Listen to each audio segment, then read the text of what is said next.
Good morning. This morning's reading is from the book of John, the 6th chapter.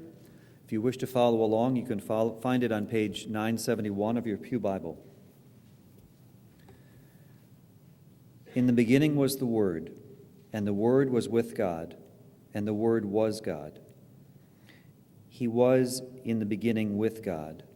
All things came into being through him, and without him not one thing came into being. What has come into being in him was life, and the life was the light of all people.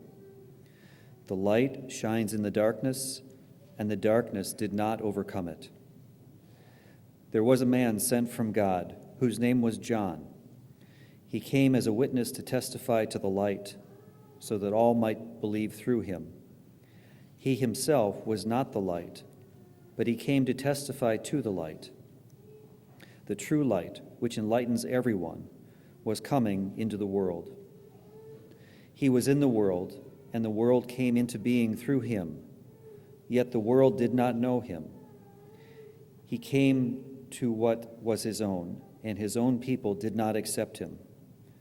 But to all who received him, who believed in his name, he gave power to become children of God, who were born not of blood, or of the will of the flesh, or of the will of man, but of God. And the Word became flesh and lived among us, and we have seen his glory, the glory as of a Father's only Son, full of grace and truth. John testified to him and cried out, "This was he of whom I said, 'He who comes after me and ranks ahead of me, because he was before me.'" The Gospel of the Lord.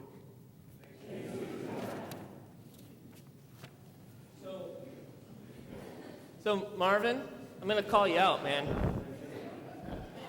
You read chapter 1, not chapter 6. No, you're okay. No, you're good. You're good. You're good. I'll give the Cliff's notes of the whole thing. Yeah, that's right. And that is the lesson on grace. Here endeth the sermon. No. We all do that, right? I mean, seriously, we all do that. We all make our mistakes. And the text for today was actually, in John chapter 6, was the story of Jesus feeding the 5,000. If you're not familiar with that, seriously, the Cliff Notes are Jesus is about to teach. There are thousands of people gathered. And they know it's time to eat. People are getting hungry, and so the disciples basically want to or feel it's time to let those people go off and get some food before they come back for teaching. And Jesus says, "No, feed them." And basically they respond, "Feed them? We can't feed them. That's 2 years' worth of wages." And they say, so we can't do that. And Jesus says, "Yeah, we can do that." And someone grabs a little boy. The little boy has 5 loaves of bread, 2 fish, and 5,000 people are fed. So, next slide, please. Anyone know who this is?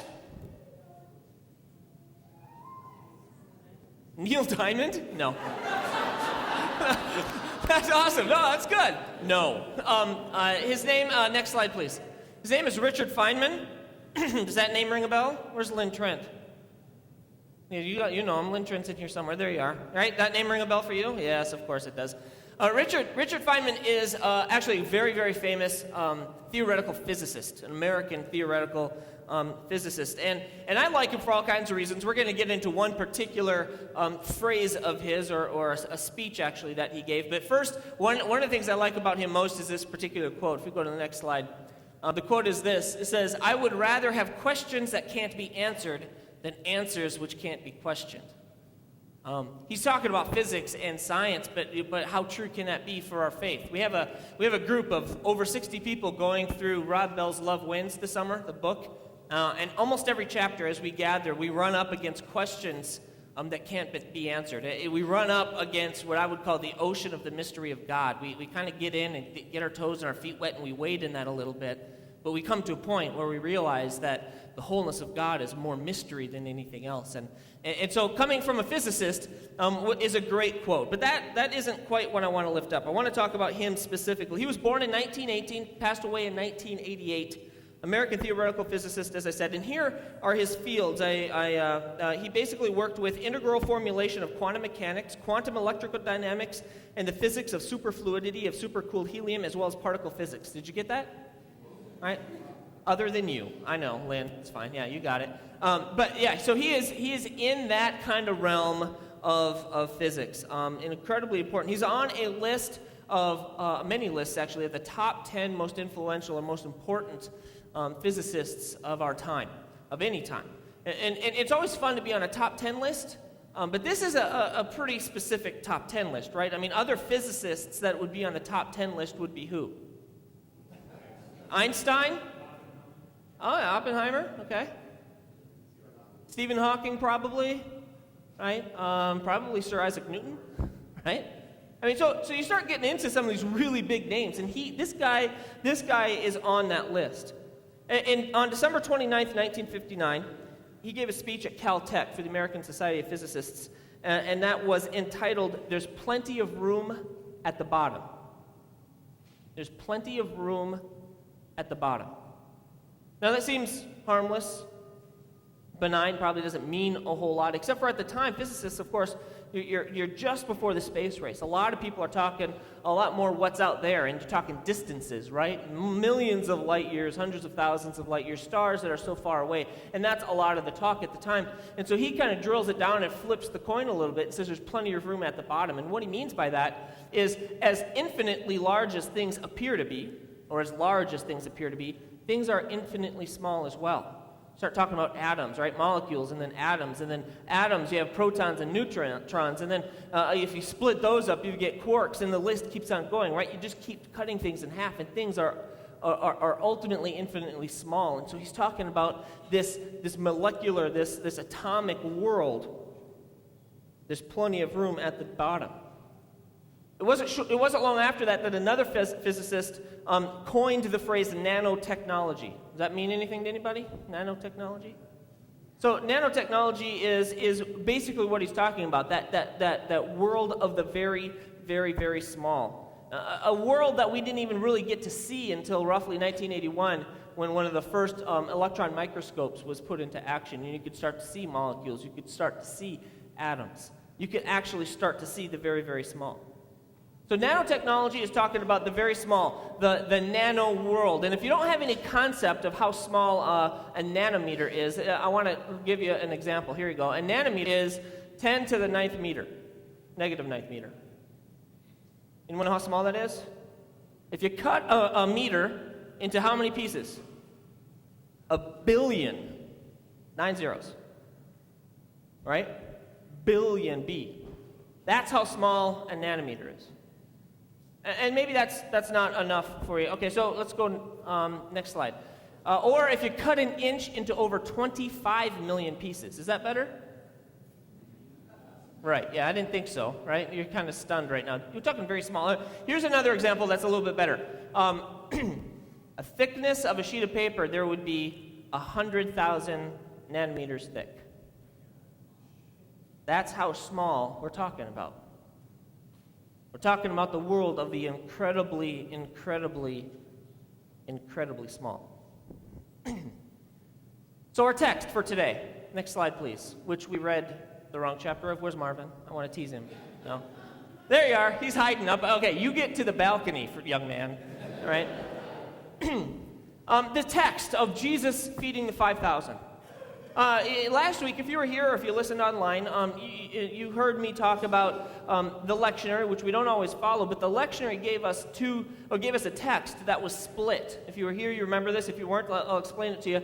There were a few verses, and then it skipped about 35 verses or so, and then came in again at the end. And it skipped two really pretty much unimportant texts, right? Feeding of the 5,000 and Jesus walking on water, no big deal.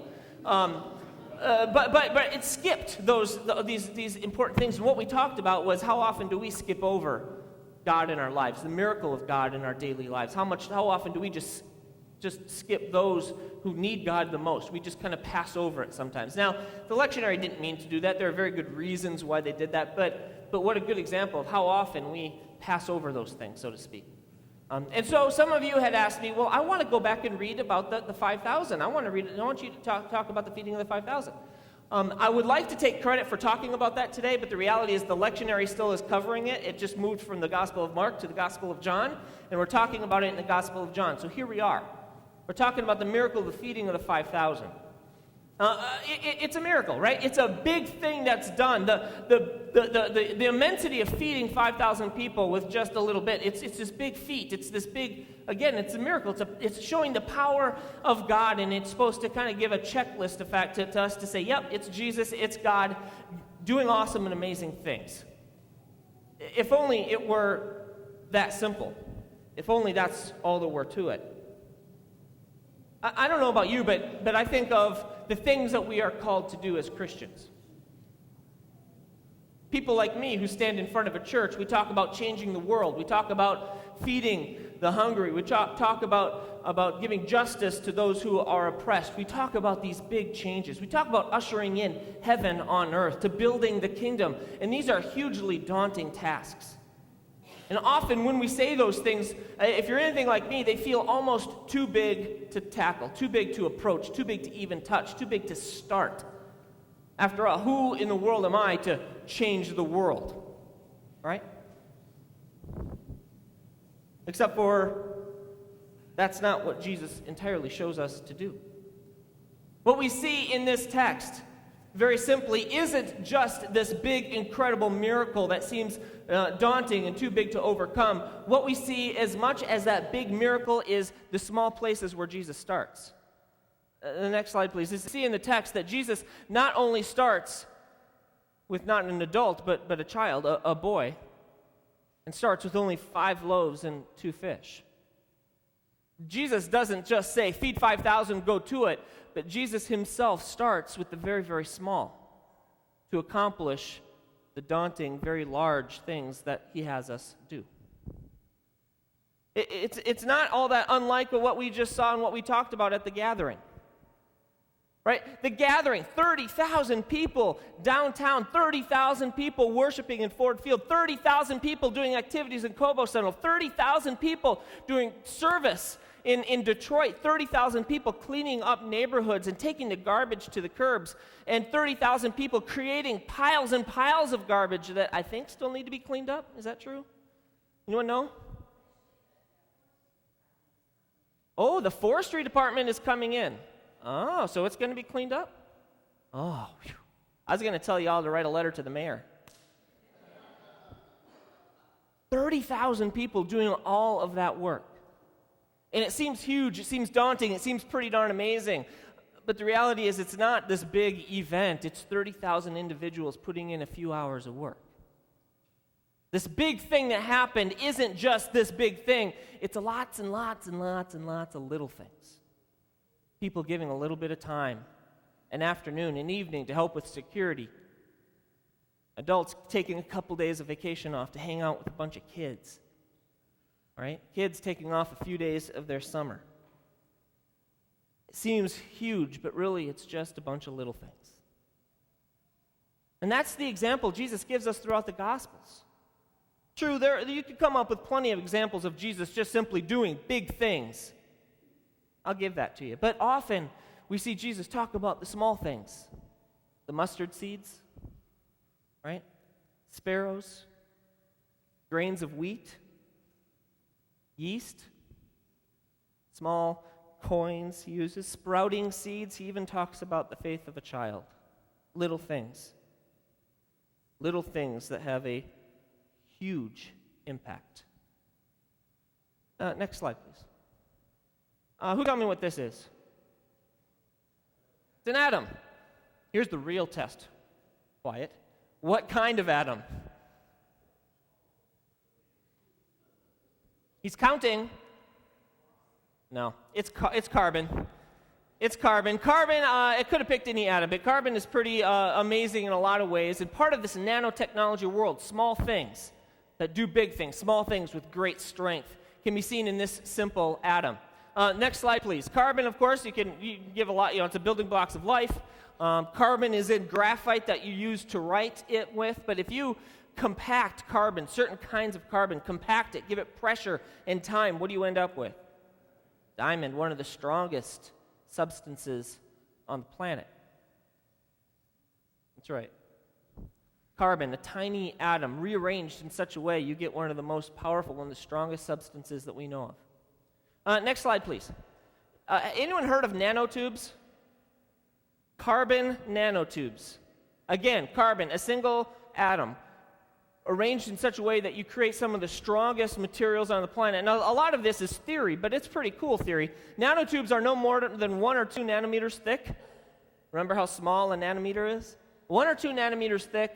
And then if you have a second ring, you can go up to 25 nanometers thick. But these are so strong when aligned in the right way. These tiny, tiny, tiny things are so strong that they theorize, with solid math and all of that, we can go to the next slide, that these can create space elevators.